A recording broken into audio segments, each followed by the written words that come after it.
Hey class, how's it going? Here we go. So we are covering Bankrate.com sheet right now on this, and we've got a couple different things that we're going to analyze and look at just to help you guys understand how to make better financial decisions in the future and what sort of things are impacting that. So the first one that we're going to do is one of my favorite calculators, which actually sadly is not working right now, and I've used this for over 13 years, and this is the first time it's ever done that to me. So bear with me. Here we go. So a lot of people don't realize it, and some people do, depending upon your walk in life and everything, is that cities have different costs and expenses to live in. So, for example, this first one, what you're going to do is take the city of Spokane Metro, and say, for example, you were moving to the city of Pittsburgh. Now, in Spokane, you're making $50,000, but if you wanted to move to Pittsburgh and have the same lifestyle, say, for example, you have a three-bedroom, two-bath house, 1,800 square feet or something. If you move to Pittsburgh and you had that same house or pretty similar, and you drove the same car, and you're used to buying the same amount of groceries per week, and maybe going out to dinner once a week or once a month, or whatever your lifestyle is that you guys want, how much would it cost to have that same amount of stuff in Pittsburgh? And then it'll come up with a price. So here's your link right here. Now, normally it'd take you to this website, but for some reason, this is saying it can't access any cities right now. So anytime I try to type in anything, it just blocks it. So all you would do, hopefully by the time you guys are seeing this, it is working. What you would do is you're moving from Spokane to a different city, and we're going to just say, for example, you're making $50,000, you'd refresh the list. It will populate up over here how much in Pittsburgh it would cost to have the same lifestyle. Now, obviously, you're probably not going to start off making $50,000, and you're probably going to end up making way more than $50,000 down the road.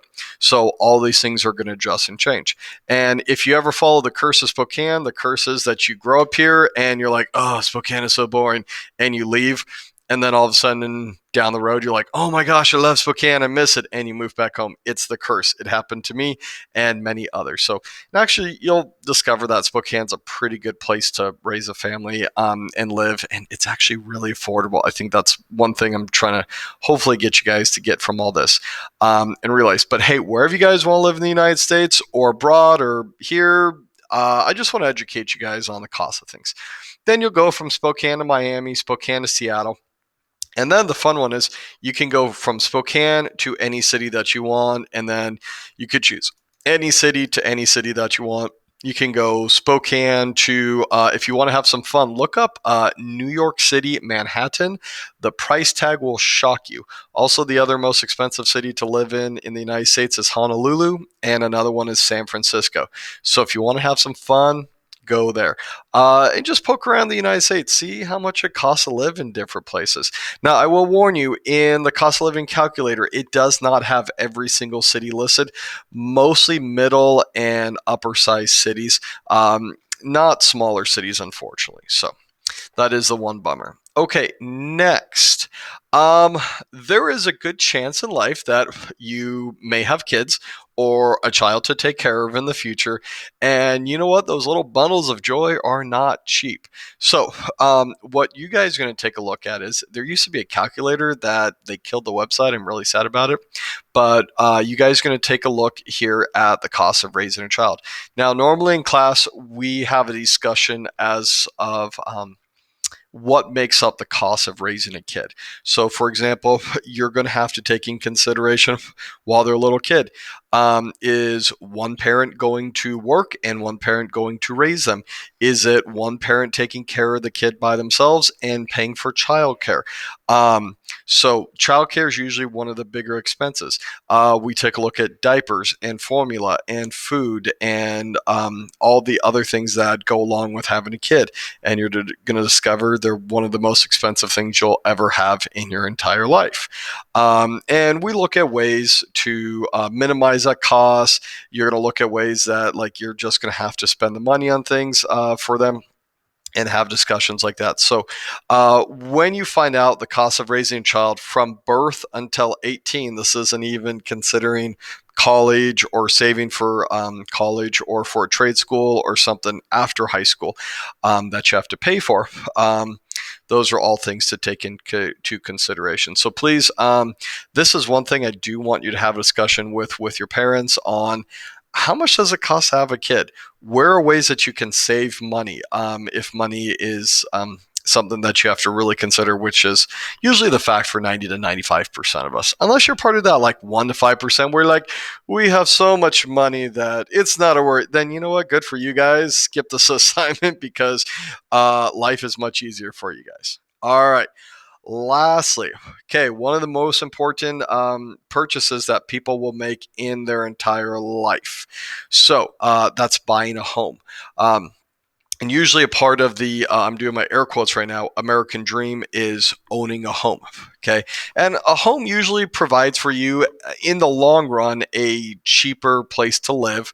And then the nice part is someday if you pay it off, you're done. You don't have rent payment or mortgage payment. All you have to do is pay property taxes, and the house is yours forever, which is amazing, so that you don't have to pay for it anymore.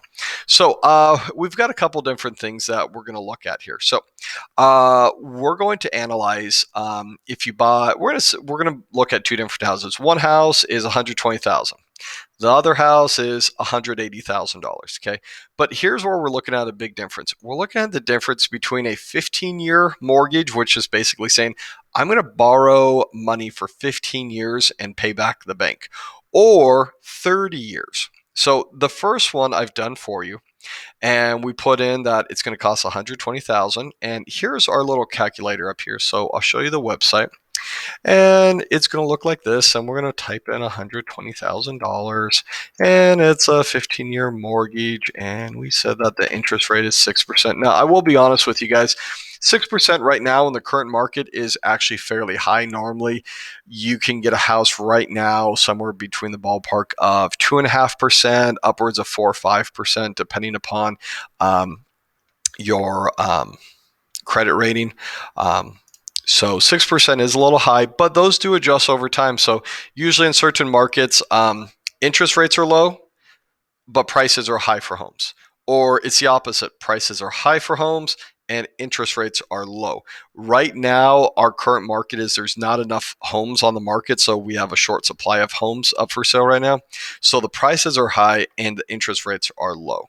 Okay, so I just want you to understand that. Now, there are some periods of time where prices are high and interest rates are high. Sometimes, maybe once every 4 years, prices are low and interest rates are low, but that's usually once in a generation opportunity. So do look into those prices. Okay, so we find that $120,000 home, 15-year mortgage, 100 or 180 months. That's you're going to pay this once a month. 6% interest rate, that's going to cost you $1,012 per month. So here, let's take a look at this. Interest paid. This is paying off your home. The home's worth $120,000. That's how much you're going to pay towards the home, the principal. Interest, the not so fun part, the cost to borrow money is money. The banks aren't going to just give you money for free and be like, "Oh yeah, here's 120,000. You just pay us back that amount and we're good." No, they want money back.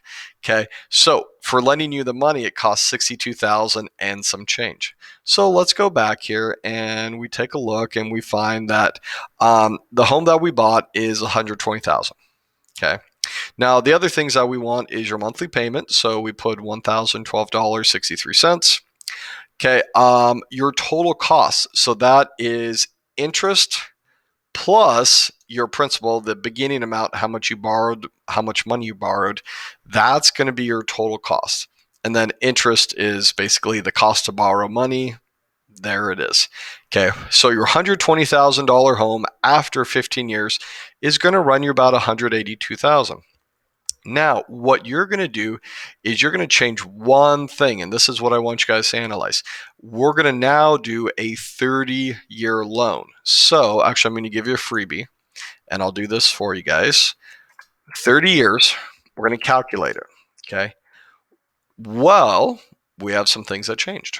Number one, we're not going to pay $1,012 for monthly payment. We're going to pay $719 and some change. But you're like, yay, our monthly payment went down.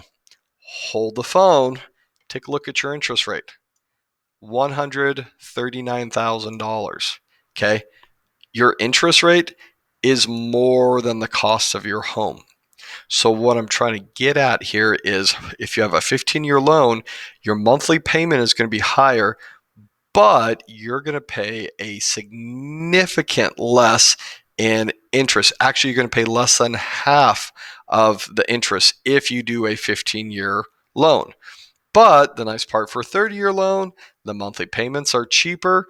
But in the short run, for a 30-year loan, the short run it's cheaper. In the long run, it's much more expensive. Um, Whereas a 15-year loan, your monthly payments are a little bit more expensive, but in the long run, you're going to pay way less in interest. So those are items of consideration that you have to take into account when buying a home. Now, here are some fun things to keep in mind because I talk to a lot of adults and they don't realize this until after they've purchased their first home. A lot of times you'll see on commercials 15 or 30-year loan. Okay. Well, actually, you don't have to take a 15 or 30-year loan. You could actually request a 20-year loan. You could request a 23-year loan. You could request a 10-year loan. Basically, you can request anything under 30 years. Most mortgage companies that I've ever heard of and known, they don't do more than 30. So you can do anywhere between 0 to 30-year loan. Also, a couple other things to take in consideration. Say you get a loan and you're paying this. You can actually pay more than the monthly payment. And when you do, you actually decrease your interest over time because you're paying it off faster, and you can get that price down to zero on how much money you own so that you own the whole house and the bank does not own any of it. It's all yours. The mortgage is paid off. So those are things to take into consideration. Also, you could do what some people do is where they make the monthly payment, month after month after month. And over on the side, they're saving up and saving up.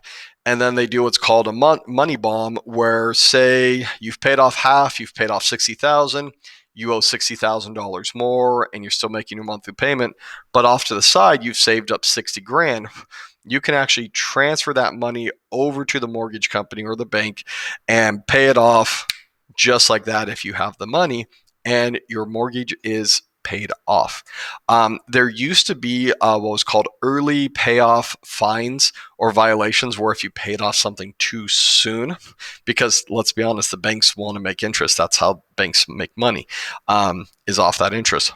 So they don't want you to pay it off too soon. Well, most companies now, unless they disclose it in the contract, they don't charge those fees anymore for early payoff. Actually, they celebrate. They're like, "Yeah, you paid off your money, cool." And then the next question is, "Hey, you want to buy a boat? You should get a loan for a boat or something." Now that you've paid off your house, and you're like, "Yeah, I deserve a boat."